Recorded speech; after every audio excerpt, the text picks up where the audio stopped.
எப்பயுமே பார்த்தீங்கன்னா இந்த ஆலயத்தை சுற்றி வரும்போது நிறைய பெண்மணிகளோட மனசு எங்கே போகுது தெரியுமா? 7 மணி ஆயிடுச்சு, 7 மணிக்கு மேலே எல்லாரும் இந்த நேரத்தில் எங்கே உட்காருவோம்? டிவி முன்னாடி உட்காருவோம். தொலைக்காட்சியை தூரத்தில் வச்சுட்டு ஆன்மீகம் சார்ந்த பணிக்கு உங்களை ஈடுபடுத்தி இந்த இடத்துல உட்கார்ந்துருக்கீங்கன்னா அதுதான் இறைவனுடைய அனுகிரகம். அதனால தான் நம்ம எல்லாருமே பாக்கியசாலிகள் அப்படின்னு சொல்கிறோம். எத்தனையோ விரதங்கள் இருந்தாலும் இந்த கந்த சஷ்டி விழாவில் இருக்கக்கூடிய அந்த விரதம் அப்படின்றது பார்த்தீங்கன்னா ரொம்ப சிறப்பான ஒரு விஷயம். அதாவது சபரிமலைக்கு போகும்போது பார்த்தீங்கன்னா ஒரு கடுமையான விரதம் 48 நாட்கள் நோன்பு இருப்பாங்க. அது ஒரு விதம், அது ஆண்கள் கடைபிடிக்கக்கூடிய விரதம். ஆனால் இந்த கந்த சஷ்டி விரதம் அப்படின்னு சொல்லும்போது குழந்தைகளில் இருந்து பெரியவர்கள் வரை குறிப்பாக பெண்கள் கடைபிடிக்கக்கூடிய ஒரு மிகச்சிறந்த விரதம்னு சொல்லலாம். அப்போ இந்த கந்த சஷ்டி விழாவினுடைய முக்கியமான சாராம்சம் என்ன அப்படின்னா, விரத முறை, அதாவது உணவில் கட்டுப்பாடு இருக்கிறதுன்றது ஒரு விதம். ஆனால் நம்மளுடைய மனதை செம்மைப்படுத்தக்கூடிய, நம் தீய எண்ணங்களை அழிக்கக்கூடிய ஒரு விரதம் தான் இந்த கந்த சஷ்டி விழாவில் நம்ம கடைபிடிச்சிட்டு இருக்கோம். அப்படிப்பட்ட சூழ்நிலையில ஒரு மிகப்பெரிய ஒரு அருமையான வாய்ப்பை வழங்கி கொண்டிருக்கிறார்கள். நல்ல தலைப்பும் கொடுக்கப்பட்டுள்ளது, வேலை வணங்கும் வேலை அப்படின்னு சொல்லியிருக்காங்க. அந்த தலைப்புக்குள்ள போகிறதுக்கு முன்னாடி இந்த ஆலயத்தினுடைய சிறப்பை பற்றி பேசாமல் எப்படி போக முடியும்? பூங்காமுருகம் கிட்டத்தட்ட ஒரு நூற்றாண்டை கடந்து 100 ஆண்டுகள் பழமையான ஒரு ஆலயம் அப்படின்னு சொல்லலாம். எவ்வளோ சிறப்பு இல்லையா? ஒரு நூற்றாண்டை கடந்து இருக்கிறது அப்படின்றது அவ்வளோ சாதாரணமான ஒரு விஷயம் கிடையாது. ஆக நூற்றாண்டை கடந்து நிற்கக்கூடிய ஒரு மிகச்சிறந்த ஆலயம் அப்படின்னா இங்கே வீட்டில் இருக்கக்கூடிய பூங்காமுருகன் தான். இது எப்படி இந்த பூங்காமுருகன் வெளியில் வந்தார் அப்படின்னா, அன்றைய காலகட்டத்தில் இந்த பூங்காவை சுத்தப்படுத்துறதுக்காக தூய்மை பணியாளர்கள் அங்கே வரும் பொழுது அங்கே இருக்கக்கூடிய குப்பைகளெல்லாம் அகற்றிட்டு இருக்கும்போது அவர் கண்ணில் தென்பட்டிருக்காங்க. வேலை பார்த்தவங்களுடைய கண்ணில் நான் இங்கே தான் இருக்கேன் அப்படின்னு சொல்லிட்டு முருகன் காட்டியிருக்காரு. அதை பார்த்தோன்னே அந்த தொழிலாளர்களுக்கெல்லாம் அவ்வளோ ஒரு ஆச்சரியமும் சந்தோஷமும். ஏன்னா இந்த குழந்தைங்களாம் விளையாடும் போது நம்ம கண்டுபிடிக்கிறோம் இல்லையா, புதுசாக ஒரு விஷயங்களையோ ஒரு கல்லையோ எதையோ கண்டுபிடிக்கும் போது அவங்களுக்குள்ள ஒரு மனசில் அவ்வளோ ஒரு சந்தோஷம் இருக்கும். அதே போல் அந்த தொழிலாளர்களுடைய கண்ணில் இந்த முருகன் பட்டு நான் இங்கே தான் இருக்கேன் அப்படின்னு சொல்லியிருக்காரு. அதை சொன்ன உடனே, அதை பார்த்த உடனே அந்த தொழிலாளர்கள் எல்லாருமே என்ன பண்ணியிருக்காங்கன்னா, அங்கே இருக்கக்கூடிய அந்த மரத்தடியில் என்ன பண்ணியிருக்காங்கன்னா, ஆலமரத்தில் சாத்தி வச்சு அந்த பூங்கால வரக்கூடிய மலர்களை அவங்களுக்கு கொடுத்து அர்ச்சனை பண்ணி இன்றளவும் நம்ம கொண்டாடிட்டு இருக்கோம். அப்படின்னா அந்த முருகன் எவ்வளோ சக்தி வாய்ந்தவராக இருப்பார். பூங்காமுருகன் அப்படின்றது பார்த்தீங்கன்னா மதுரைக்கு எத்தனையோ அடையாளங்கள் இருந்தாலும் பூங்காமுருகன் அப்படின்றவர் பார்த்தீங்கன்னா அவருக்குன்னே ஒரு தனியான ஒரு அடையாளத்தை மக்கள் மத்தியில் கொண்டு வந்திருக்காருன்னா அதுதான் அந்த இறைவனுக்கு இருக்கக்கூடிய அந்த இறை சக்தி அப்படின்னு சொல்லுவாங்க. இப்போ இன்னைக்கு இங்கே இத்தனை பக்தர்கள் இருக்காங்க அப்படின்னா அதனுடைய அடித்தளம் என்ன தெரியுமா? பக்தின்ற ஒரு உணர்வு தான். இன்னைக்கு சாதாரணமாக வீட்டில் இருக்கும்போது அதை நம்மளால் உணர முடியாது. இறை சார்ந்த பணிகளில் நம்ம ஆட்படுத்தும் பொழுது இறை உணர்வை நம்மால் உணர முடியும். இன்னைக்கு சாதாரணமாக வீட்டில் ஒரு செம்பில் எடுத்து தண்ணி குடிக்கிறோம் அப்படின்னா அது சாதாரணமாக தண்ணி. ஆனால் பக்தின்ற ஒரு உணர்வு கலக்கும்போது பார்த்தீங்கன்னா அது தீர்த்தமாக மாறிடுது. சாதாரணமாக நாம் மேற்கொள்ளக்கூடிய பயணம் ஆனால் பக்தியோடு சேரும்போது அது யாத்திரையாக மாறுது. சாதாரணமாக மற்றவர்களுக்கு நாம் செய்யக்கூடிய செயல் ஒரு உதவி, ஆனால் ஆன்மீகம் கலக்கும் பொழுது அது சேவையாக மாறுது. சாதாரணமான ஒரு மனுஷன்தான், ஆனால் பக்தின்ற ஒரு உணர்வு வரும் பொழுது அவன் புனிதனாக மாறுகிறான் அப்படின்னு சொன்னால் பக்தின்ற ஒரு உணர்வு நம்ம எல்லாருடைய மனசுலையும் இருக்குது. ஆனால் நம்ம என்ன பண்ணிடுறோம் தெரியுமா? அதை உணர்வது கிடையாது. ஏதாவது நம்ம கேட்கக்கூடிய அந்த வேண்டுதல்கள் நிறைவேறிச்சுன்னா சாமியை கொண்டாடுறோம் சிலர். அதுவே நமக்கு நிறைவேற்றலைன்னு என்ன சொல்லுவோம் தெரியுமா? சாமியை அவ்வளோ சபிப்போம். உனக்கு நான் என்ன குறை வச்சேன், நீ கேட்டதெல்லாம் நான் செஞ்சனே அப்படின்னு. நம்ம இப்போ எத்தனை பேரை போய் மனநிறைவோடு சாமி கும்பிட்றோம்? யோசிச்சு பார்ப்போம். உண்மை அதுவல்ல, நம்ம ஒத்துக்கிட்டு தான் ஆகணும். சாமிக்கிட்ட போய் எல்லாரும் என்ன பண்ணுறோம்? டீல் பண்ணுறோம். நீ எனக்கு அதை முடிச்சு கொடுத்துரு, நான் உனக்கு அதை செஞ்சு கொடுத்துறேன் அப்படின்னு சொல்கிறோம். அப்போ நம்ம சாமி கிட்ட வேண்டும் பொழுது இதை செய்யி அதை செய்யின்னு நம்ம வேண்டுறோம் இல்லையா? அப்போ இறைவனுடைய அனுகிரகம் ஏன் நமக்கு அந்த விரைவில் அது நடக்கலை அப்படின்னா ஒரே ஒரு விஷயம்தான், நம்ம பொறுமையோடு இருக்கணும். ஏன் அந்த நாட்களை இறைவன் தள்ளிக்கிட்டே போறாரு, கடத்திக்கிட்டே போறாருன்னா ஒரே ஒரு விஷயம் என்ன அப்படின்னா, நம்ம வேண்டக்கூடிய வேண்டுதல்களை ஏற்றுக்கொள்வதற்கான தகுதி நமக்கு வரும் வரை இறைவன் நம்மளை காத்திருக்க வைக்கிறார். அவ்வளோதான் விஷயம். அப்போ பக்தி அப்படின்றது என்னன்னா எல்லாருடைய மனசுலையும் இருக்கு, அதை நாம் உணர வேண்டும். கடவுள் நமக்கு நிறைய கொடுக்குறாரு. இங்கே இருக்கக்கூடிய முருகன் பார்த்தீங்கன்னா நிறைய கொடுக்குறாரு. ஆனால் அதை நாம் ஏற்றுக்கொள்ள வேண்டும். இறைவன் கொடுக்கறத நம்ம ஒத்துக்கிறணும். அதுதான் இங்கே இருக்கக்கூடிய ஒரு சட்ட சிக்கல் அப்படின்னு சொல்லலாம். ஒரு அன்றாட வாழ்க்கையை எடுத்துட்டோம் அப்படின்னா பக்தியில் ஒரு 3 விதமான பக்தியை நம்ம சொல்லலாம். முதல் நிலையிலே இருக்கக்கூடிய பக்தியை என்ன சொல்லுவோம் அப்படின்னு கேட்டோம்னா பயபக்தின்னு சொல்லுவாங்க. பயபக்தி என்றால் பெற்றோர்கள் மீது குழந்தைகளுக்கு வரக்கூடிய பக்தியை பயபக்தின்னு சொல்லுவோம். இன்னைக்கு இங்கே நிறைய பெற்றோர்கள் இருக்கீங்க. எத்தனை குழந்தைங்க உங்களை பார்த்து பயப்படுறாங்க? எத்தனை குழந்தைகள் தங்களுடைய பெற்றோர்களை பார்த்து பயப்படுறாங்க? வாய்ப்புகள் குறைவு. இன்றைய காலகட்டத்தில் 100% பெற்றோர்கள் தன்னுடைய குழந்தையை கேட்காம முடிவு எடுக்கிறதே கிடையாது. ஆனால் 99% குழந்தைகள் தன் பெற்றோர்கள்ட்ட கேட்டு முடிவெடுக்கிறதே கிடையாது. அப்படித்தான் இன்றைய காலகட்டத்திலே பயபக்தி என்று இருக்கு. அதற்கு அடுத்து இருக்கக்கூடிய பக்தி நிலையை பதி பக்தின்னு சொல்லுவோம். பதி என்றால் மனைவி என்பது பொருள். மனைவி மீது இருக்கக்கூடிய பக்தியை பதிபக்தின்னு சொல்லுவாங்க. அதை கூட சில இடங்களில் நான் பதிவு பண்ணியிருக்கேன். மனைவி அமைவதெல்லாம் இறைவன் கொடுத்த வரம். ஆனால் மனைவிகள் அனைவருமே அமைதியாக அமைவது என்பது இறைவனுக்கே கிடைக்காத வரம். நிறைய ஆண்களினுடைய குற்றச்சாட்டு இதுவாகத்தான் இருக்கு. ஆனால் மனைவிகள்லாம் கணவனுக்கு சுதந்திரம் கொடுக்குறாங்க. அதை நீங்கள் மறுக்கவே கூடாது. இப்படித்தான் ஒருத்தர் என்ன பண்ணாரா, மனைவிட்ட அடிக்கடி கோவப்பட்டுட்டு நான் சாமியாரா போகிறேன் அப்படின்னு சொல்லிட்டு என்ன பண்ணிடுறான்னா காவி உடை அணிஞ்சிட்டு அவர் பாட்டுக்கு கிளம்பி போயிட்டார். ஒரு குறிப்பிட்ட காலம் வரைக்கும் வீட்டுக்கு வரவே கிடையாது. அந்த அம்மா தேடி பார்த்துருக்காங்க. அதுக்கப்புறம் நமக்கும் இது நிம்மதியாக தான் இருக்குன்னா அந்த அம்மா அமைதியாக இருந்துட்டாங்க. அப்போ அவர் என்ன பண்ணியிருக்காரு, அந்த ஊரில் இருக்கக்கூடிய ஒரு ஆலயத்தில் போய் காவி உடை அணிஞ்சிட்டு அங்கே இருக்கக்கூடிய பக்தர்களெல்லாம் ஒன்று திரட்டி அங்கே உட்கார வச்சு, வாழ்க்கைனா பல பிரச்சனைகள் வரதான் செய்யும். எப்படி பிரச்சனைக்கு பயந்து ஓடி வந்தவர் இதை பற்றி சொல்கிறாரு. வாழ்க்கைனா நிறைய பிரச்சனைகள் இருக்க தான் செய்யும். அந்த பிரச்சனைகளை எப்படி சமாளிக்கணும்னு தெரிஞ்சிட்டிங்க அப்படின்னா வாழ்க்கை ரொம்ப ஈஸி அப்படின்னு சொல்லியிருக்கார். அப்போ அதுக்கு சில விஷயங்களையும் பதிவு பண்ணியிருக்காரு. என்ன அப்படின்னா, வாழ்க்கையில் ஒருவேளை உங்களை பாம்பு துரத்துச்சு அப்படின்னா நீங்கள் என்னென்னா நேராக ஓடுங்க. ஏன்னா பாம்பு வளைஞ்சு ஓடும் இல்லையா? அப்போ நீங்கள் நேராக ஓடுங்க.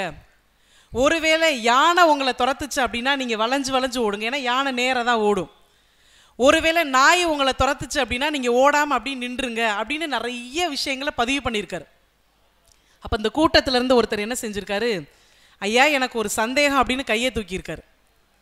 என்னப்பா என்ன சந்தேகம் அப்படின்னு கேட்டிருக்காரு. அப்போ அவர் சொன்னாரா, இவங்கெல்லாம் துரத்துனா எப்படி தப்பிக்கணும்னு நீங்கள் சொன்னீங்க, ஒருவேளை மனைவி துரத்துனா நாங்கள் என்ன பண்ணணும்னு நீங்கள் சொல்லாமல் விட்டுட்டீங்களேன்னு சொல்லி கேட்டாராம். ஒரு 5 நிமிஷத்துக்கு அப்புறம் அவர் சொன்னாரா, நானே மனைவியால் துரத்தப்பட்டு தான் இன்றைக்கி இந்த இடத்துல சாமியாரை உட்காந்துருக்கேன். என்கிட்டயே இதை பற்றி கேட்டீங்கன்னா நான் என்ன பதில் சொல்லுவேன் அப்படின்னு ஒரு விஷயத்த சொன்னாங்களாம்.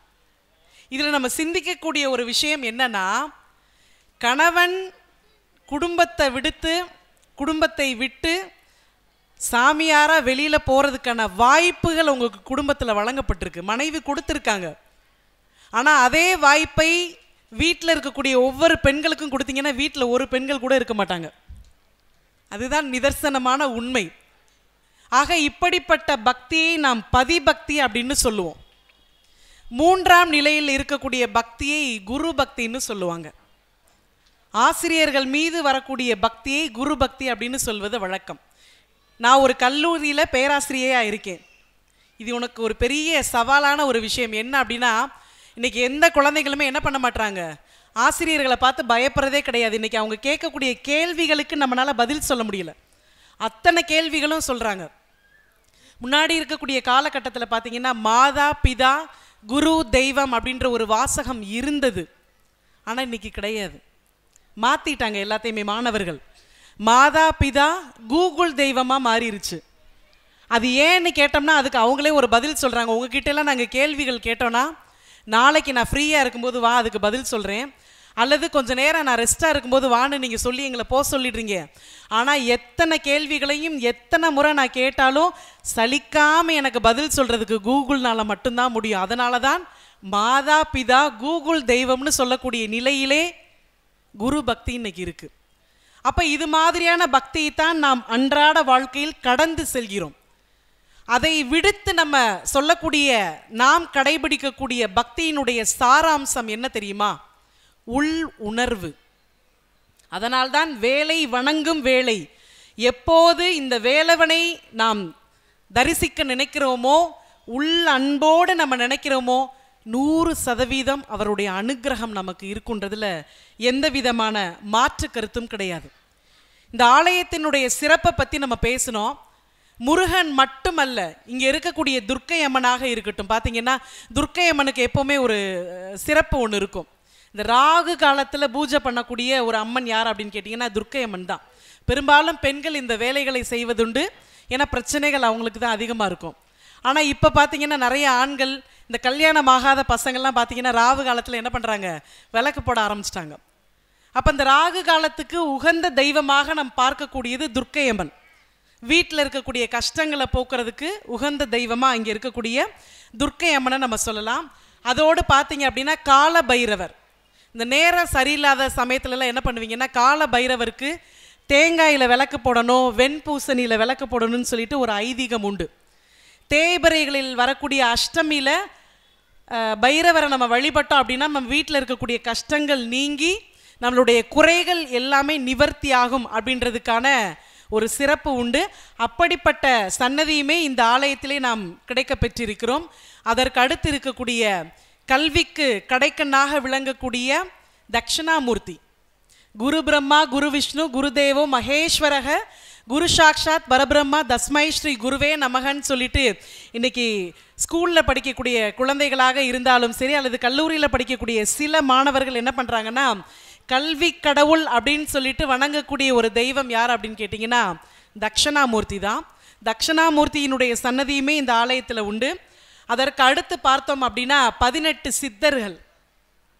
இன்னைக்கு சித்தர்கள் பார்த்தீங்க அப்படின்னா தனித்தனியாக அவர்களுக்கான அந்த சமாதி, ஜீவ சமாதி அடைஞ்ச இடங்கள் நம்ம பார்க்குறோம். பெரும்பாலும் சித்தர்களுக்கு தனியாக ஆலயங்கள் கிடையாது. ஆனால் இங்கே 18 சித்தர்களுக்கும் சேர்த்து ஒரு சன்னதி அமைஞ்சிருக்கு அப்படின்னா அது எவ்வளோ பெரிய கொடுப்பனை தெரியுமா? இந்த சித்தர்கள் அப்படின்னு சொல்லும்போது நம்மளுடைய நினைவிற்கு வந்து செல்வது என்ன அப்படின்னா, வாழ்வியல் நெறிகளை சொல்லி கொடுத்துட்டு போனவங்க யார் அப்படின்னா சித்தர்கள் மட்டும்தான். இன்னைக்கு நிறைய பேர் அதை மறந்துட்டோம். இந்த ஃபாஸ்ட் ஃபுட் அப்படின்ற பேரில் அவசர அவசரமாக என்ன பண்ணுறோம், ஓடிட்டு இருக்கோம். அப்போ திடீர்னு ஒரு அரிசியை வாங்கி சமைக்கிறோம், திடீர்னு ஒரு மசாலா போடுறோம், திடீர்னு ஒரு அடுப்பை பற்ற வைக்கிறோம், திடீர்னு ஒரு குக்கரில் வைக்கிறோம். எல்லாமே திடீர்னு சமைச்சு திடீர்னு இன்னைக்கு இறந்து போயிடுறோம். அப்படிப்பட்ட ஒரு சூழ்நிலைகள் இருக்குது. அதுக்கு காரணம் என்ன அப்படின்னா வாழ்வியல் முறைகளை, உணவு பழக்கங்களை, சித்த மருத்துவத்தை நம்ம மறந்ததுனால தான் இது மாதிரியான பிரச்சனைகள் இருக்குது. ஆனால் இன்றைக்கி ஒரு சில இடங்களில் பார்த்தீங்க அப்படின்னா என்ன பண்ணுறாங்கன்னா நடைப்பயிற்சின்னு ஒன்று தொடங்குகிறோம். எங்கள் நடையோடு தொடங்கி டீ கடையில் வைக்கிற வடையோடு முடியுது நடைப்பயிற்சி அப்படின்னு சொல்லுவாங்க சமூக வலைத்தளங்களில். அதுபோல் எல்லாரும் என்ன பண்ணுறோம் அப்படின்னா அக்கம் பக்கத்தில் இருக்கிறவங்களுக்காகவே வாழக்கூடிய ஒரு வாழ்வியலே நாம் இன்று வாழ்ந்து கொண்டிருக்கிறோம். பக்கத்து வீட்டுக்காரவங்கள பார்த்தா பணக்காரவங்க மாதிரியே நடிக்கணும், எதிர் வீட்டுக்காரவங்களை பார்க்கும் பொழுது பயந்த மாதிரி நடிக்கணும், சொந்தக்காரவங்களை பார்த்தோம்னா ஏழை மாதிரி நடக்கணும் அப்படின்ற மாதிரியான ஒரு வாழ்வியலை இன்று நாம் வாழ்ந்து கொண்டிருக்கிறோம். அப்போ ஒரு மனிதன் எப்படி வாழ வேண்டும் என்ற வாழ்வியல் முறைகளை சொல்லி கொடுத்தவர்கள் சித்த பெருமார்கள். அப்படிப்பட்ட 18 சித்தர்களுக்குமான சன்னதி இந்த ஆலயத்திலே உண்டு. அதற்கு அடுத்து இங்கே வீட்டில் இருக்கக்கூடிய சாய்பாபா. சாய்பாபாவுக்கு நிறைய பெயர்கள் இருக்கும். ஆனால் இந்த ஆலயத்தில் இருக்கக்கூடிய சாய்பாபாவுக்கு ஒரு சிறப்பான பெயர் உண்டு. சண்முக சாய்பாபா அப்படின்னு சொல்கிறாங்க. முருகனினுடைய ஆலயத்தில் சண்முகனுடைய ஆலயத்தில் இருக்கிறதுனால சண்முக சாய்பாபா அப்படின்ற ஒரு அருமையான பெயர் கொண்டிருக்காங்க. அப்போ இத்தனை தெய்வ கடாட்சமும் அமைந்த இந்த ஸ்தலத்தில் நம்ம இன்னைக்கு இந்த இறைவனை பார்க்குறோம் அப்படின்னா அது அவ்வளோ சாதாரணமாக அமைவது கிடையாது. அதற்கான கொடுப்பனை நமக்கு கிடைச்சிருக்கு அப்படின்னு சொல்லி தான் நம்ம சொல்ல முடியும். அப்போது இது போன்ற ஆலயங்களிலே சஷ்டி விரதத்தை நாம் அனுசரிக்கும் பொழுது நம் மனசில் இருக்கக்கூடிய அத்தனை குறைகளும் போயிடும் அப்படின்னு சொல்லி சொல்கிறாங்க. இன்றைக்கி எல்லாருக்குமே பிரச்சனைகள் உண்டு. பிரச்சனைகள் இல்லாத யாருமே கிடையாது. ஆனால் இந்த பக்தின்ற உணர்வு எப்போ வெளியில் வரும் தெரியுமா? யோசிச்சு பாருங்க.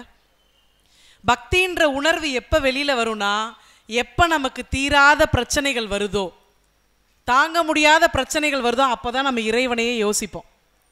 சந்தோஷமாக இருக்கும்போது யாரும் யோசிக்கிறதே கிடையாது, யாரை பற்றியும் நம்ம நினைக்க மாட்டோம். ஆனால் எப்போ நம்ம மனசுக்குள்ள கவலைகளும் பிரச்சனைகளும் வருதோ, அந்த நொடி நம்ம இறைவனை நினைப்போம். அந்த மாதிரியான எண்ணங்களை நம்ம மாற்றணும். அப்போ வாழ்க்கையிலே பிரச்சனை என்பது அனைவருக்கும் பொதுவான ஒன்று. அதைத்தான் கவியரசர் கண்ணதாசன், வாழ்வியல் பற்றி சொல்வதற்கு கவியரசர் கண்ணதாசன் மாதிரி இந்த உலகத்தில் இன்னொருத்தர் பிறந்து வரணும். அழகா ஒரு வார்த்தை சொல்லுவார். ஒரு சிலர் என்ன பண்ணியிருக்காங்களாம், இறைவனை பார்த்து கேட்டிருக்காங்க. அதே போல் இறைவன் மனித உருவில் அங்கே இருக்கக்கூடிய சில மனிதர்களை பார்த்து ஒரு கேள்வி கேட்குறார். இறைவன் ஒரு நாள் உலகை காண தனியே வந்தாராம், கண்ணில் கண்ட மனிதரை எல்லாம் நலமா என்றாராம். கடவுள் அப்படி ஜம்முன்னு இறங்கி அங்கே இருக்கிறவங்களெல்லாம் பார்த்து, என்னப்பா எப்படி இருக்கீங்க, வாழ்க்கையெல்லாம் எப்படி போயிட்டுருக்கு அப்படின்னு சாதாரணமாக கேட்டிருக்காரு.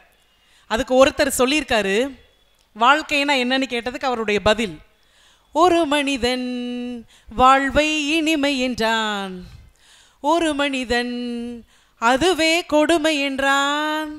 வாழ்க்கைனா என்னன்னு ஒரே ஒரு கேள்விதான் முன் வச்சிருக்காங்க. அதுக்கு ஒருத்தருடைய பதில் என்னவா இருக்கு அப்படின்னா, வாழ்க்கையா அப்பா அவ்வளோ இனிமைன்னு சொல்லியிருக்காரு. அடுத்தவர் என்ன சொன்னார், வாழ்க்கைனா கொடுமைன்னு தானே சொல்லியிருக்கணும். ஆனால் அவர் அப்படி சொல்லலை.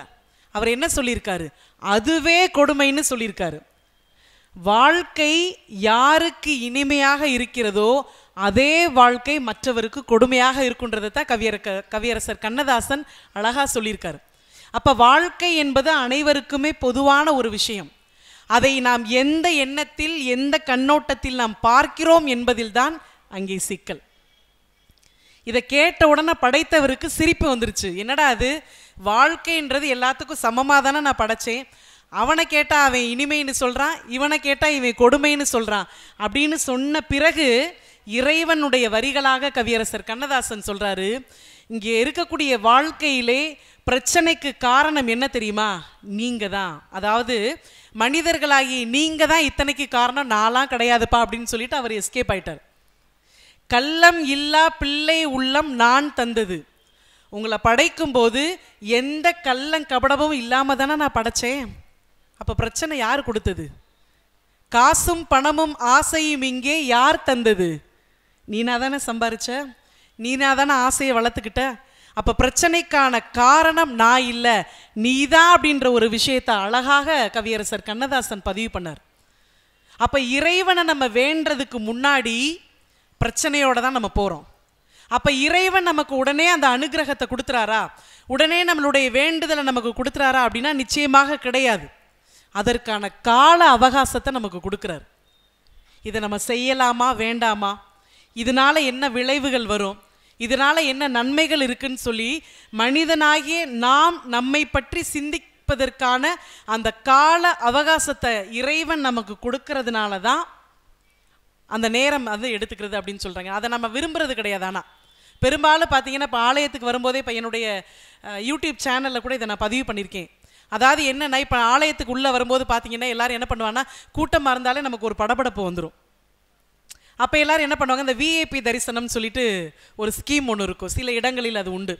அந்த விஐபி தரிசனம் பண்ணி நம்ம என்ன பண்ணுறோன்னா, சாமியை பார்த்துட்டு கடகடன்னு போயிடுறோம் அப்படின்றது அர்த்தம். ஆனால் உண்மையிலேயே இந்த விஐபி தரிசனத்தினுடைய உண்மை பொருள் என்ன தெரியுமா, இறைவனை போய் நம்ம சீக்கிரம் பார்க்குறோன்றது அதனுடைய பொருள் கிடையாது. இந்த கோயிலை விட்டு சீக்கிரம் நம்ம வெளியில் போகிறதுக்காக தான் விஐபி டிக்கெட்டே நம்ம வாங்குகிறோம். அப்படிப்பட்ட ஒரு சூழ்நிலை இருக்குது. ஆனால் இந்த விஐபி தரிசனம் பண்ணுறவங்களுக்கு இறைவன் எல்லா அனுகிரகம் கொடுத்துறாரா அப்படின்னு கேட்டால் அது கிடையாது. அந்த உண்மையான அன்போடு யார் இருக்காங்களோ, அவர் முன் வரிசையில் இருந்தாலும் சரி, கடைசியில் எங்கேயோ ஒரு மூளை முடுக்கில் தலையை மட்டும் காட்டி கண்ணை மட்டும் காட்டி அங்கேருந்து இறைவனை பார்த்து, கடவுளே உன்னுடைய கடைக்கண் என் மேலே விழுகாதா அப்படின்னு உண்மை அன்போடு யார் ஒருத்தர் இறைவனை பார்க்குறாரோ அவருக்கு இறைவன் அருள் புரிவார். அப்படிதான் ஒருத்தர் என்ன பண்ணாரா, ரொம்ப ஏழ்மையாக இந்த அறுபடை வீடுகளுக்கெல்லாம் போய் இறைவனை பார்க்கக்கூடிய ஒரு அனுகிரகம் அவருக்கு கிடச்சிருக்கு. ஆனால் அவருடைய சூழ்நிலை என்ன அப்படின்னா, கூட்டத்தில் ஏன்னா ஒரு சிலர் பார்த்தீங்கன்னா அந்த சாமர்த்தியம் கொஞ்சம் குறைவாக தான் இருக்கும். அப்போ என்ன பண்ணுவாங்கன்னா, எங்கேயாவது ஒரு இடுக்குகளில் நின்று இறைவனை பார்க்கக்கூடிய ஒரு வாய்ப்புகள் வந்தாலும் அவர் கண்களில் கலங்கி, இறைவனே உன்னை முழுசாக என்னால் பார்க்க முடியல, அறகுறையாக தான் பார்க்க முடியுது, இவ்வளோ கஷ்டப்பட்டு அங்கேருந்து இவ்வளோ மைல் தூரம் கடந்து நான் வந்து உன்னை பார்க்குறேனே, ஆனால் என்னால் பார்க்க முடியலையே, உன்னோட கடைக்கண் என் மேலே விழுகாதான்னு சொல்லும்போது இறைவன் தன்னுடைய மனசுலேருந்து ஒரு குரலாக சொல்கிறாரா, என்ன அப்படின்னா, முன் வரிசையில் நிற்கிறானே அவன் என்னையத்தான் பார்க்குறான், ஆனால் நீ எனக்கு நேர கடைசியில் நிற்கிறியே, ஆனால் நான் உன்னைய தான் பார்த்துட்டு இருக்கேன் அப்படின்னு இறைவன் சொல்கிறாராம். அப்போது இறைவனினுடைய அனுகிரகம் எப்போ கிடைக்கும் அப்படின்னா, உள்ளார்ந்த அன்போடு, உண்மையான அன்போடு யார் இறைவனை அணுகுகிறார்களோ அதுதான் இறைவனை நாம் வணங்கக்கூடிய வேலையாக இந்த இடத்துல நான் குறிப்பிடுறேன். அது மட்டுமல்ல, பக்தி அப்படின்ற ஒரு விஷயத்த நிறைய பேர் நிறைய இலக்கணங்கள் கொடுத்துருக்காங்க. வள்ளல் பெருமான் அழகா ஒரு வார்த்தை சொல்லுவார், உண்மையான பக்தின்றது என்ன தெரியுமா, யார் ஒருத்தர் உருக்கமாக இறைவன் கிட்ட வேண்டுறாங்களோ அந்த உணர்வுக்கு ஆற்றல் அதிகம் அப்படின்னு சொல்றார். அதே போல இயேசு பெருமான் என்ன சொல்றாரு அப்படின்னா, யார் என்னுடைய திருநாமங்களை அனுதினமும் ஜபித்து கொண்டிருக்கிறார்களோ அவர்கள் கேட்கக்கூடிய அத்தனை வேண்டுதல்களையும் நான் நிறைவேற்றி தருவேன்னு சொல்றாரு. அதே போல இஸ்லாமியர்கள் போற்றக்கூடிய குரான் என்ன சொல்லுது தெரியுமா, கடலிலே பயணம் செய்யக்கூடிய அந்த கடல் பயணிகளினுடைய தூய்மையான பிரார்த்தனையினுடைய விளைவுதான் அவர்கள் பத்திரமாகவும் பாதுகாப்பாகவும் இந்த கடலை கடக்கிறாங்க அப்படின்னு சொல்றாங்க. அப்ப இவர்கள் சொல்வதையெல்லாம் வைத்து பார்க்கும் பொழுது பக்தி என்பது, இறைவனை நாம் வணங்கும் வேலை என்பது முழுக்க முழுக்க மனம் சார்ந்தது அப்படின்னு சொல்றாங்க. ஒரு சின்ன உதாரணம், இந்த ஆலயத்தில் போய் நம்ம இறைவனை தரிசனம் செய்து விட்டு ஒரு திருச்சுற்று சுற்றி முடிச்சுட்டு ஒரு இடத்துல வந்து நம்ம உட்கார போகிறோம். உட்காரும் பொழுது அந்த இடத்துல குப்பை இருந்ததுன்னா என்ன பண்ணுவோம், வேற இடத்துல உட்காருவோம், அல்லது அந்த குப்பைகளை அகற்றிட்டு அந்த இடத்துல நம்ம உட்காருவோம். இது நம்மளுடைய இயல்பு. இறைவனினுடைய ஆலயத்தில் இறைவனை தரிசனம் செய்ய வந்த பக்தர்களாகிய நாமே அந்த இடம் தூய்மையாக இருந்தால் தான் உட்கார்றோம். அப்போ இந்த உலகை ஆளக்கூடிய ஒவ்வொருத்தருக்கும் அனுகிரகம் செய்யக்கூடிய இறைவன் நம்மளுடைய மனசில் வந்து உட்கார்றாருனா நம்மளுடைய மனம் எவ்வளவு தூய்மையாக இருக்க வேண்டும், அதைத்தான் சொல்றாரு. அப்போ உண்மையான அன்போடு யார் என்கிட்ட வர்றாரோ என்னுடைய அனுகிரகம் இருக்குன்னு சொல்றாங்க. ஆடை அணிகலன் ஆடம்பரங்கள் ஆண்டவன் விரும்புவதில்லை, அங்கொரு கண்ணும் இங்கொரு கண்ணும் ஆலய வழிபாடில்லை, இசையில் கவியில் கலையில் மழலை மொழியில் இறைவன் உண்டு, இசையில் கவியில் கலையில் மழலை மொழியில் இறைவன் உண்டு, இவைதான் தெய்வம் என்பதை அறிந்தால் ஏற்கும் உமது தொண்டு, தெய்வம் ஏற்கும் உமது தொண்டு, தெய்வம் இருப்பது எங்கே, அது இங்கே வேறெங்கே, தெய்வம் இருப்பது எங்கே. இறைவனை நாம் வணங்கும் வேலை என்பது தூய்மையான அன்பில் இருக்கு அப்படின்னு சொல்லிட்டு நிறைய இலக்கணங்கள் உண்டு. இப்போ இந்த கந்த சஷ்டி விழாவில் இது போன்ற நிகழ்வுகளில் ஏன் ஆன்மீக சொற்பொழிவு நடக்குது அப்படின்னா, இன்னைக்கு நம்ம நிறைய இடங்களில் பார்க்குறோம், கலியுகம், நிறைய பிரச்சனைகள் நம்மளை சுற்றி நடந்துட்டு இருக்கு. அப்போ இது மாதிரியான நிகழ்வுகளில் இருந்து நம்மளுடைய மனசை ஒருநிலைப்படுத்தி நாம இருக்கிறதுக்கு அடிப்படையாக இருக்கிறது என்ன அப்படின்னா ஆன்மீகம் சார்ந்த பணிகளை நம்மளை ஈடுபடுத்தணும். அதுக்காக தான் இது மாதிரியான விரத முறைகள் அப்படின்னு சொல்கிறோம்.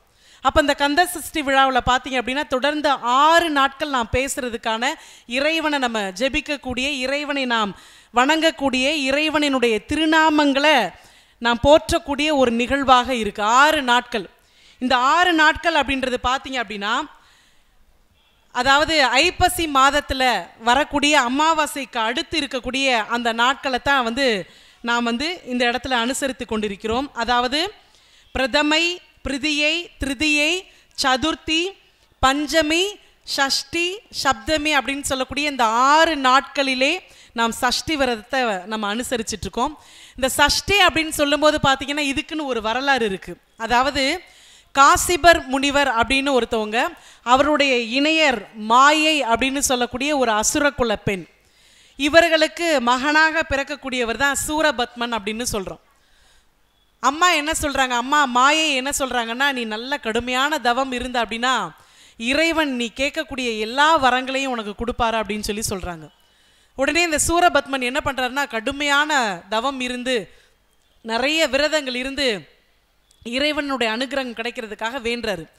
அப்படி இந்த கடுமையான தவத்தை பார்த்து சிவபெருமான் மெச்சு போய் என்ன பண்ணுறாரு அப்படின்னா, அவர் முன்னாடி தோன்றி, இவ்வளோ கடுமையான விரதங்கள் இருக்கே, இவ்வளோ தவம்லாம் நீ பண்ணியிருக்கியே, உனக்கு என்ன வரம் வேணும் அப்படின்னு சொல்லி கேட்கும் பொழுது அவர் சொல்கிறாராம், இந்த உலகத்தையே ஆளக்கூடிய அந்த படை சக்தி, படையாற்றல் எனக்கு வேணும் அப்படின்னு சொல்லிட்டு எல்லா உலகையுமே, அதாவது தேவர்களை ஆளக்கூடிய சக்தியும் எனக்கு வேணும்னு சொல்லும் பொழுது, ஏன்னா இறைவனுடைய அனுகிரகம் என்ன தெரியுமா, இறைவனுடைய பண்பு என்ன தெரியுமா, யார் கடுமையான தவம் இருந்து யார் உண்மையான அன்போடு கேட்குறாங்களோ அது எல்லாத்தையும் கொடுத்துருவார். அப்போ அவருடைய சூரபத்மனுடைய தவத்திலே, அவருடைய பக்தியிலே உண்மை இருந்ததுனால சிவபெருமான் என்ன பண்ணிடுறாரு அப்படின்னா, அவர் கேட்ட அந்த வரத்தை கொடுத்துட்றாரு. இப்போ இந்த வரம் வாங்கிட்டு அவரை சரியான முறையில் பயன்படுத்துனாருன்னா இல்லை, என்ன பண்ணிட்டார் அப்படின்னா, தேவர்களையும் அங்கே இருக்கக்கூடிய மானுடர்களையும் போட்டு படாத பாடுபடுத்திடுறாரு. தாங்க முடியல.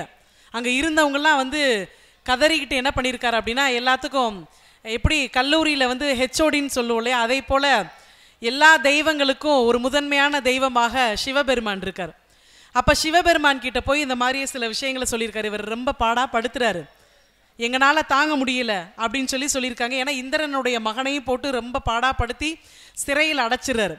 அப்போ எல்லாரும் போய் சிவபெருமான் கிட்ட போய் முறையிடுறாங்க. அப்போ முறையிடும் பொழுது இவருக்கு என்ன பண்ணிட்டாருன்னா, நம்ம பார்த்து வரம் கொடுத்த பிள்ளை இது மாதிரி பண்ணுதே அப்படின்னு சொல்லி அவரால் தாங்க முடியாமல் என்ன பண்ணிட்டாருன்னா, கோவப்பட்டு என்ன பண்ணிட்டாருன்னா, அவருடைய நெற்றிக், ஏன்னா அவர் கோவப்பட்டார்னா நெற்றிக்கண் திறக்கும்னு சொல்கிறோம் இல்லையா, அப்போ நெற்றிக்கண்லேருந்து ஒரு 6 தீப்பொறிகள் வெளியில் வந்துடுது. அவருடைய கோவத்தினுடைய உச்சமாக 6 தீப்பொறிகள் வெளியில் வந்துடுது. அந்த 6 தீப்பொறிகளையும் என்ன பண்ணிடுறாருன்னா வாயு பகவான் அதை ஏந்திறார். வாயு பகவான் அதை ஏந்தி வண்ண மீன்கள் இனம் துள்ளி விளையாடக்கூடிய சரவண பொய்கையில் கொண்டு போய் போட்டுறார். இந்த சரவண பொய்கையில் இருக்கக்கூடிய அந்த தாமரை மலர்கள், அப்போ இந்த 6 தீப்பொறிகளும் 6 தாமரை மலர்களில் போய் அப்படியே உட்காந்துருது. அந்த தீப்பொறி தாமரை மலரில் உட்காரும்போது பார்த்தீங்க அப்படின்னா, அந்த தங்க கலர் அதில் நிற்கும் பொழுது அப்படி பொன்னால் உருக்கி வார்த்தது மாதிரி அப்படி அழகாக மின்னிட்டு இருந்திருக்கு. அப்போ அது மின்னி வந்ததுக்கப்புறம் பார்த்தீங்க அப்படின்னா, அவங்கள யார் அதை பராமரிக்கக்கூடிய ஒரு இதை பண்ணுறது யார் அப்படின்னு பார்த்தீங்கன்னா, கார்த்திகை பெண்கள் அதை பராமரிக்கிறாங்க.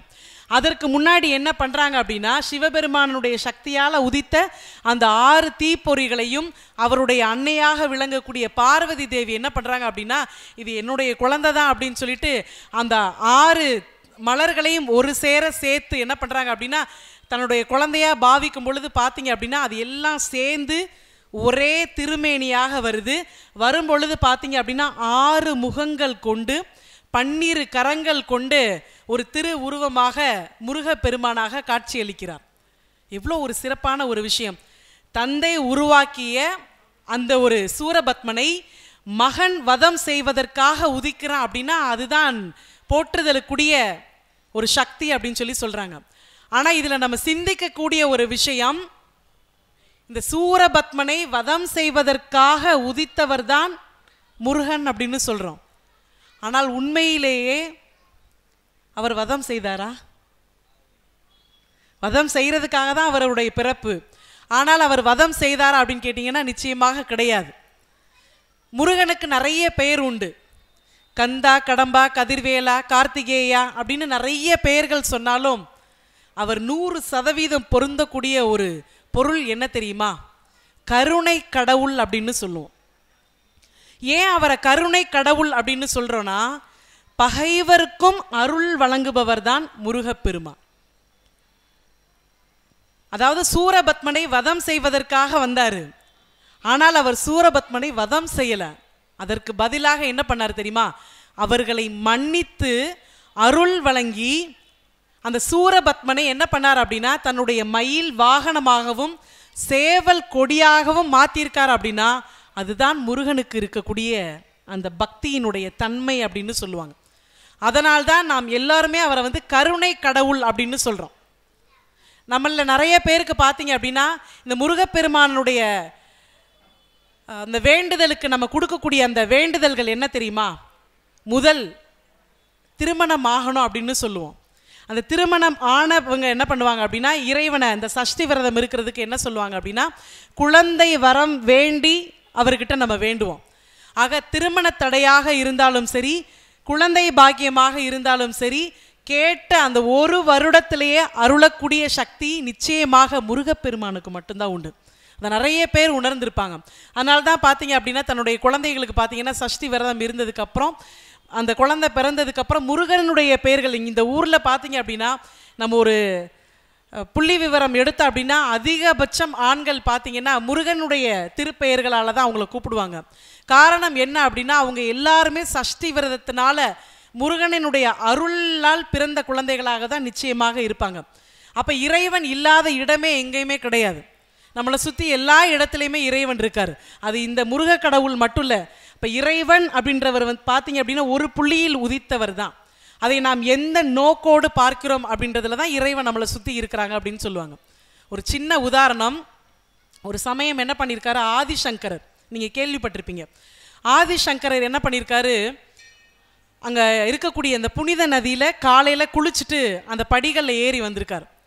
அப்போ வரும்போது பார்த்தீங்க அப்படின்னா அந்த ஓரத்தில் ஒரு ஏழை சிறுவன் ட்ரெஸ் எதுவுமே, அதாவது ஒரு சின்ன கந்த லாடையை ஒன்று கட்டிட்டு என்ன பண்ணியிருக்காரு அப்படின்னா பசியால் அந்த குழந்தை வந்து கைகள் ஏந்தி கொண்டு என்ன பண்ணியிருக்கா அப்படின்னா பசிக்குது பசிக்குதுன்னு அழுது அந்த உதடெல்லாம் பார்த்தீங்கன்னா ரொம்ப வறண்டு போய் இருந்திருக்கு.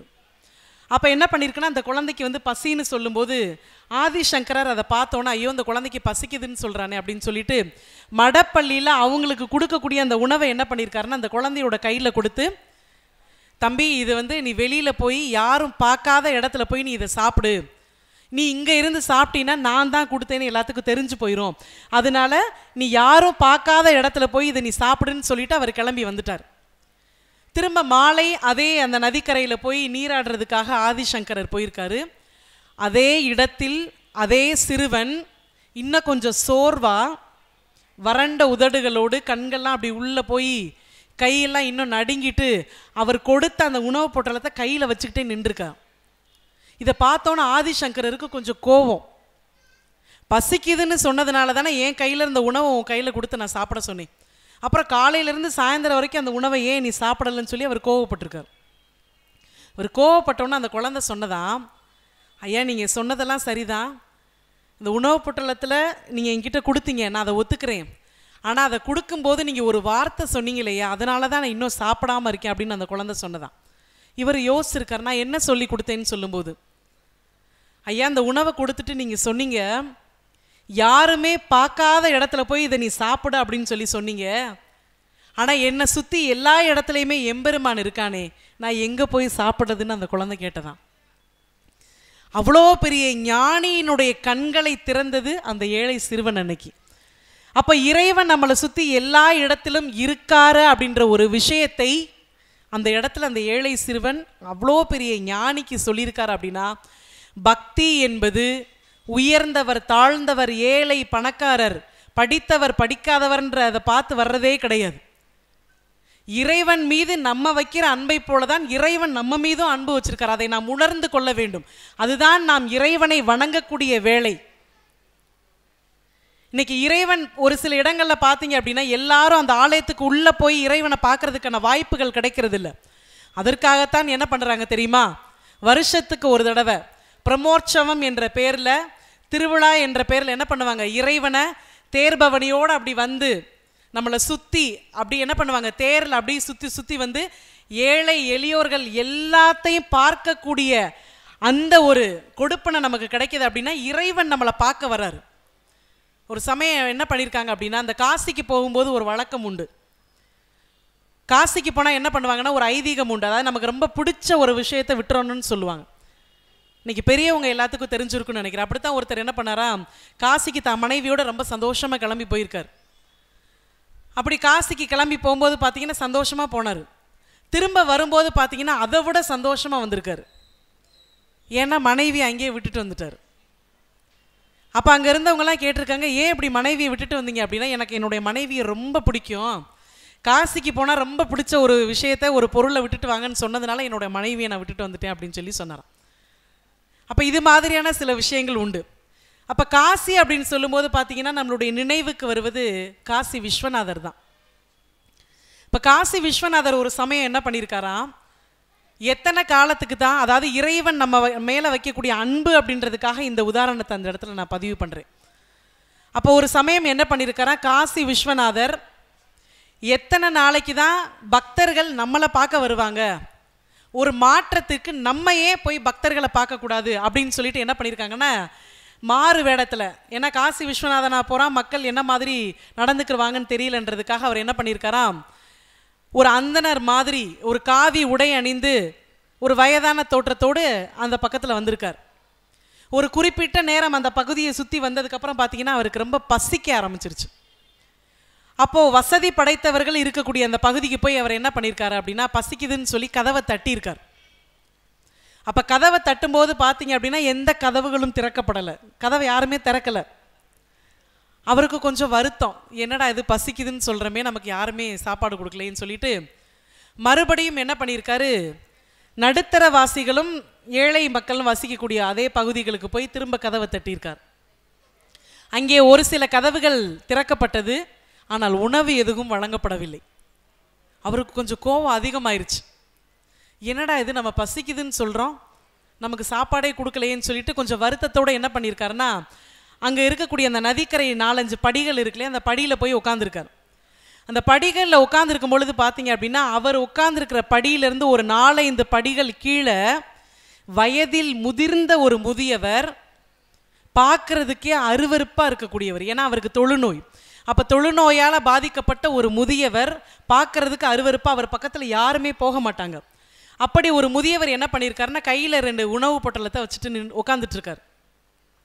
அப்போ முதல்ல இருக்கக்கூடிய ஒரு உணவு பொட்டலத்தை சாப்பிடலான்னு நினைக்கும் பொழுது அந்த பக்கமாக ஒரு வாயில்லா ஜீவன் வந்திருக்கு, வால் ஆட்டிட்டு நிற்குது பசிக்காக. அப்போ என்ன பண்ணார், தன்னுடைய கையில் இருக்கக்கூடிய அந்த ஒரு உணவு பொட்டலத்தை கொடுத்துட்டார். அப்போ இன்னொரு உணவு பொட்டலத்தை எடுத்து பிரித்து வாயில் வைக்கக்கூடிய சமயத்தில் அவர் அமர்ந்திருக்கக்கூடிய படியிலிருந்து 4-5 படிகள் மேலே இருக்கக்கூடிய மாறு வேடத்தில் இருக்கக்கூடிய காசி விஸ்வநாதர் அவருடைய தோளை தட்டி, ஐயா எனக்கு பசிக்குதுன்னு அவர் முகத்துக்கு முன்னாடி கையை நீட்டும் பொழுது எந்த சலனமும் இல்லாமல் கையில் இருந்த உணவு பொட்டலத்தை வயதில் முதிர்ந்தவர் கொடுத்துட்டார். இதை வாங்கினோன்னா காசி விஸ்வநாதருக்கு ஒரு சந்தோஷம், அதிர்ச்சியும் கூட, ஆச்சரியமும் கூட. அப்போ அவர் கேட்டாரா, கேட்ட உடனே கொடுத்துட்டியே, நான் யாருன்னு தெரியுமான்னு சொல்லி கேட்டாராம்.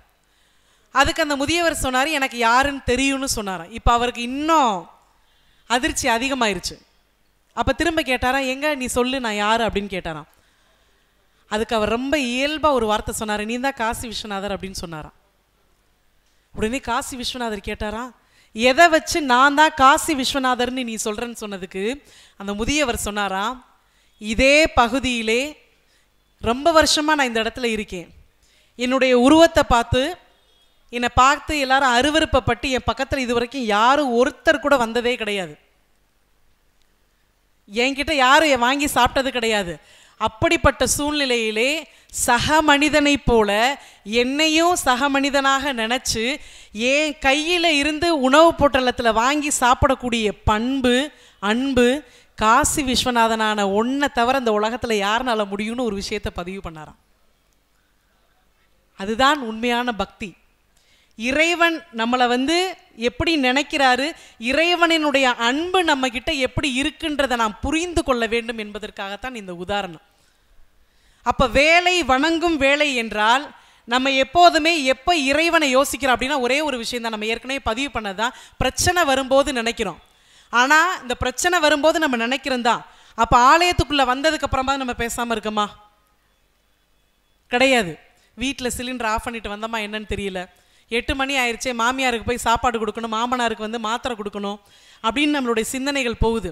அப்போ இது வரைக்கும் நம்ம வாழ்க்கையில் பிரச்சனையை பற்றி யோசிக்கிறோம், அதுக்கான நிவர்த்திகளை பற்றி நம்ம யோசிக்கிறோம். அப்போ ஒரு குறிப்பிட்ட காலத்தில் நம்ம விரதம் அப்படின்னு இருக்கும்போது மட்டும் இறைவனை மட்டுமே நம்ம யோசித்தாலே போதும். இப்போ இந்த சஷ்டி விரதத்தில் பார்த்தீங்கன்னா நிறைய முறைகள் இருக்குது. கடுமையான விரதம் அப்படின்னு ஒன்று சொல்லுவாங்க. கடுமையான விரதம்னா மிளகு விரதம் அப்படின்னு சொல்லுவோம்.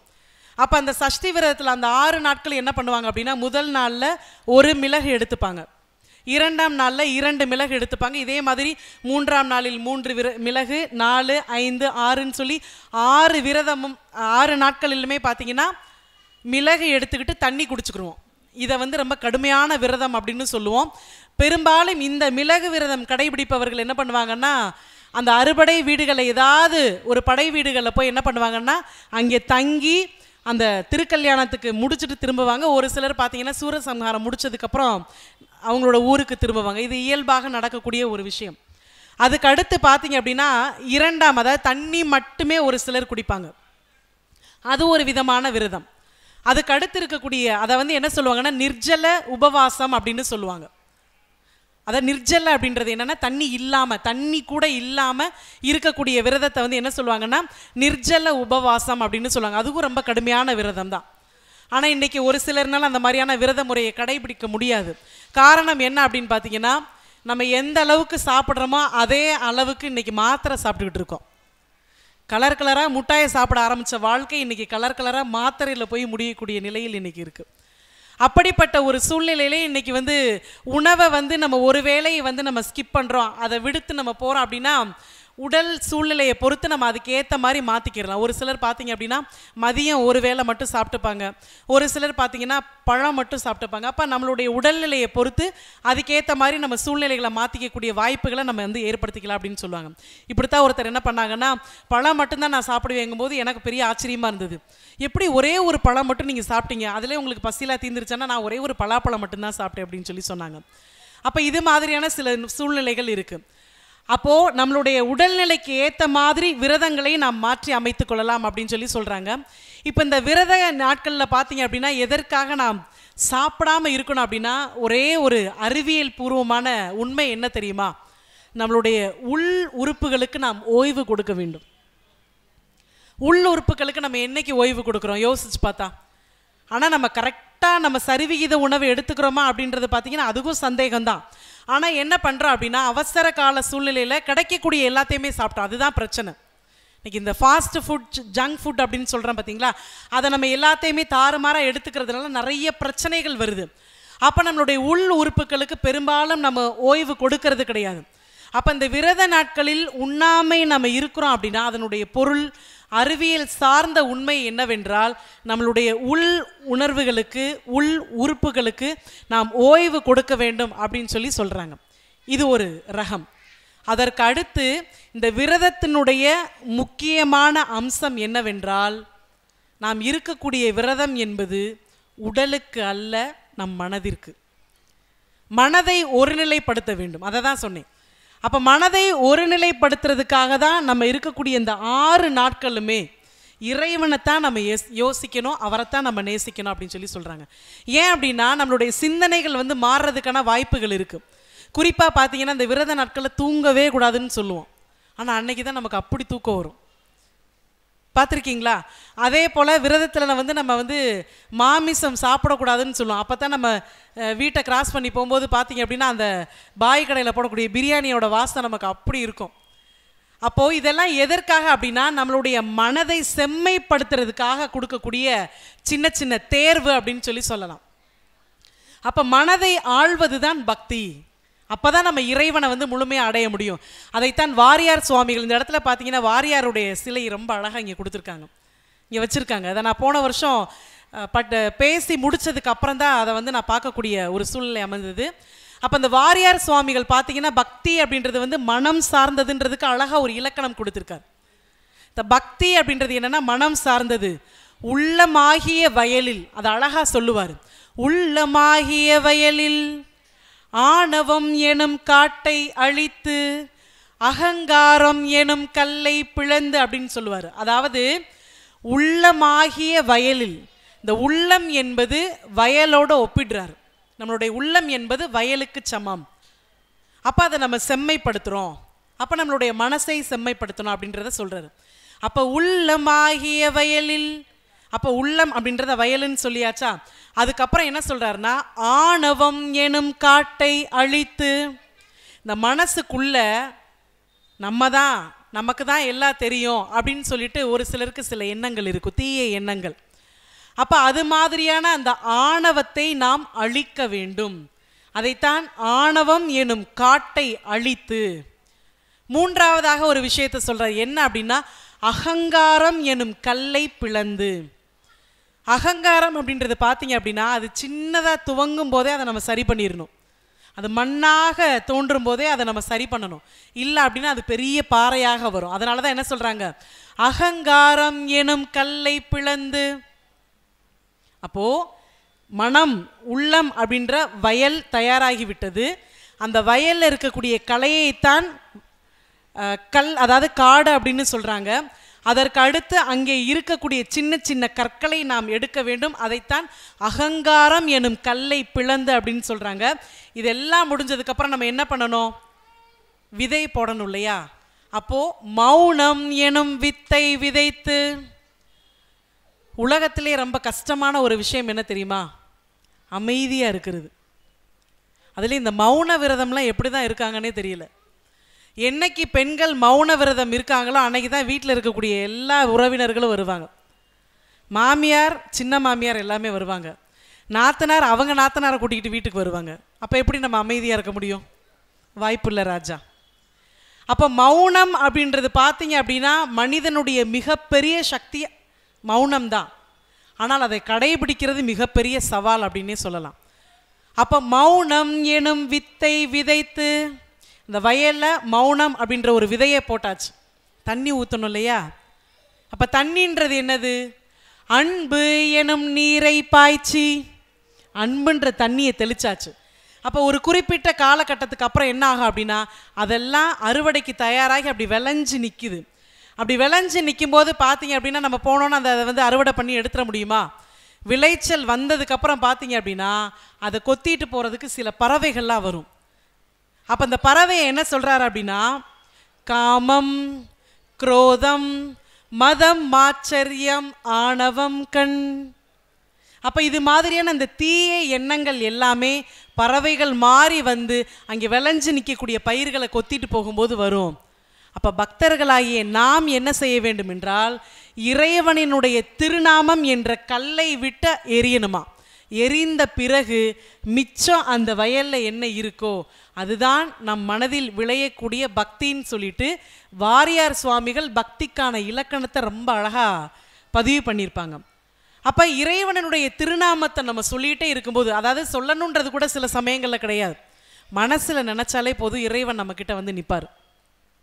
அதைத்தான் அடி உதவுறது மாதிரி அண்ணன் தம்பி உதவ மாட்டாருன்னு சொல்லுவாங்க. அப்போது அதை இறைவனுக்கிட்ட சொல்லும்போது பார்த்தீங்க அப்படின்னா, அடி என்றால் இறைவனினுடைய திருவடி, திருவடியை வணங்க வேண்டும் என்றால் இறைவனினுடைய திருநாமத்தை நாம் அனுதினமும் சொல்லிக்கொண்டே இருந்தால் இறைவனினுடைய அனுகிரகம் நமக்கு இருக்குன்றதில் எந்தவித மாற்று கருத்தும் கிடையாது. இதில் அந்த சூரபத்மனை அவர் ஏன் வதம் பண்ணலை அப்படின்னு கேட்டிங்க அப்படின்னா, அதற்கு காரணம் என்ன அப்படின்னா, பகைவர்க்கும் அருள் புரியக்கூடிய கருணை கடவுள் இங்கே வீற்றிருக்கக்கூடிய முருக கடவுள்.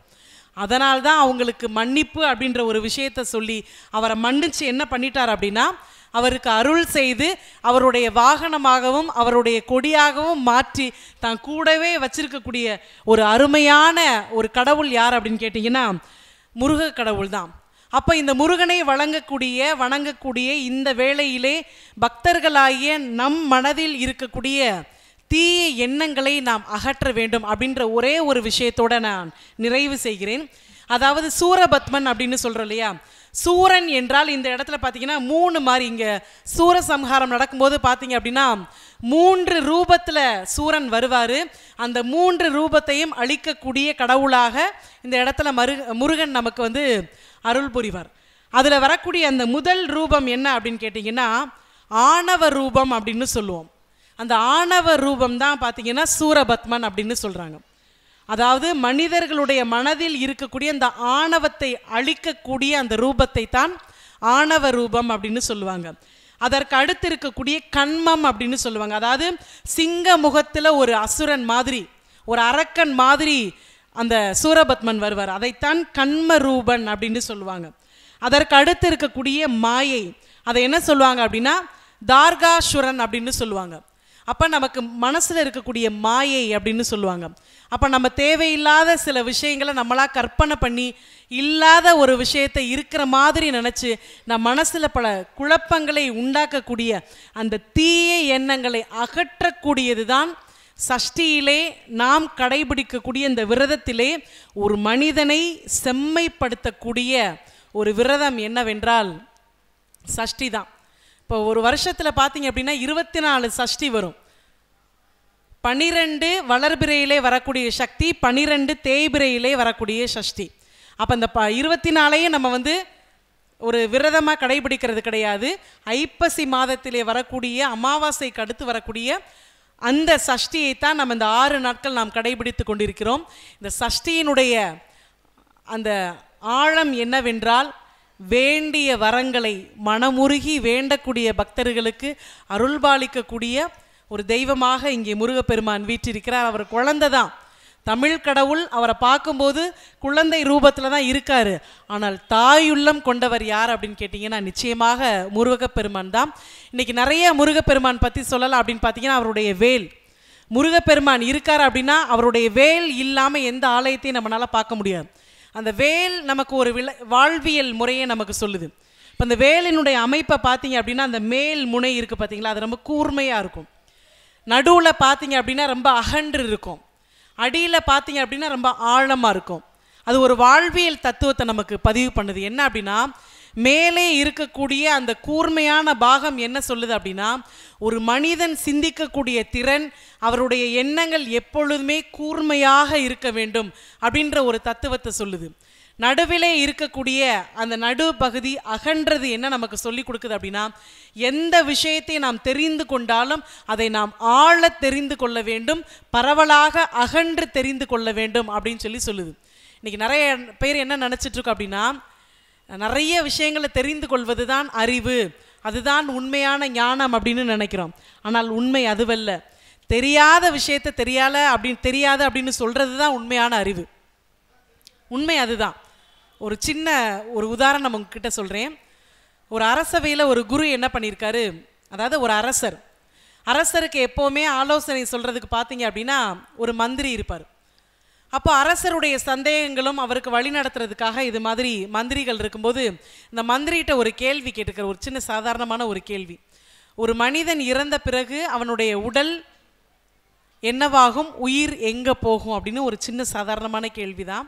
அப்போ அந்த கேள்வியை கேட்ட உடனே ஒரு 10 நிமிஷம் நேரம் எடுத்திருக்காரு. அந்த மந்திரிக்கு அதுக்கான பதில் தெரியல. அப்போ அவர் என்ன சொல்லியிருக்காருன்னா அரசர்கிட்ட போய் ஐயா எனக்கு இதுக்கான பதில் தெரியல அப்படின்னு சொன்னார். அப்போ அந்த அரசவையில் இருந்த எல்லாருமே அவரை பார்த்து சிரிக்க ஆரம்பிச்சிட்டாங்க. இவ்வளோ வயசில் மூத்தவராக இருக்கீங்க, நிறைய ஆலோசனை சொல்லியிருக்கீங்க, இந்த சாதாரணமான கேள்விக்கான பதில் உங்களுக்கு தெரியலையா அப்படின்னு சொல்லும்போது அந்த மந்திரி சொன்னாரா, அரசரே இதுக்கு முன்னாடி நீங்கள் கேட்ட கேள்விகளுக்கெல்லாம் எனக்கு பதில் தெரிஞ்சது, நான் சொல்லிட்டேன். ஆனால் இப்போ நீங்கள் கேட்ட கேள்வி என்ன, ஒரு மனிதன் மரணம் அடைந்த பிறகு அவருடைய உடல் என்ன ஆகும், உயிர் எங்கே போகும்னு கேட்டீங்க. இது வரைக்கும் நான் இறந்ததே இல்லை, அதனால் அதுக்கான பதில் எனக்கு தெரியலை அப்படின்னு சொன்னாராம். அப்போது தெரியாத விஷயத்தை, புரியாத விஷயத்தை தெரியாதுன்னு சொல்கிறது தான் உண்மையான அறிவு, அதுதான் ஆழமான அறிவு அப்படின்ற ஒரு விஷயத்தை இந்த இடத்துல நாம் புரிந்து கொள்ள வேண்டும். அதனால்தான் முருகனினுடைய வேலும் நமக்கு என்ன சொல்லுது அப்படின்னா தெரியாத விஷயத்தை தெரிந்து கொள்ள வேண்டும், அதை ஆழமாக அகன்று தெளிவாக தெரிந்து கொள்ள வேண்டும் அப்படின்னு சொல்கிறோம்.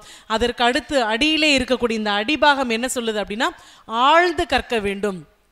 தெரிந்த விஷயங்களை மிக தெளிவாக மிக ஆழமாக ஒரு மனிதன் தெரிந்து கொள்ள வேண்டும், புரிந்து கொள்ள வேண்டும் என்ற ஒரு வாழ்வியல் தத்துவத்தை சொல்வதுதான் முருகன் அருகிலே இருக்கக்கூடிய அந்த வேல் நமக்கு சொல்லக்கூடிய வாழ்வியல் தத்துவம். இதை நாம் புரிந்து கொண்டால் ஒரு வேளை மட்டுமல்ல அனுதினமும் நாம் இறைவனை தரிசிக்கக்கூடிய அந்த வேலை வணங்கக்கூடிய வேளையாகத்தான் நமக்கு வாழ்வில் இருக்கும் என்று கூறி, உங்களுடைய அத்தனை பிரார்த்தனைகளும் உங்களுடைய அத்தனை வேண்டுதல்களும் நிச்சயமாக இங்கே வீற்றிருக்கக்கூடிய பூங்கா முருகன் உங்களுக்கு செய்து கொடுப்பார் என்று கூறி, இந்த அருமையான வாய்ப்பினை வழங்கி கொண்டிருக்கக்கூடிய அத்துணை நல்ல உள்ளங்களுக்கும் என் மனம் நிறைந்த நன்றியை கூறி விடைபெறுகிறேன். நன்றி, வணக்கம். இந்த தகவல் உங்களுக்கு பிடிச்சிருந்தா லைக் பண்ணுங்க, உங்க ஃப்ரெண்ட்ஸுக்கு ஷேர் பண்ணுங்க, மறக்காம எங்க சேனலுக்கு சப்ஸ்கிரைப் பண்ணுங்க.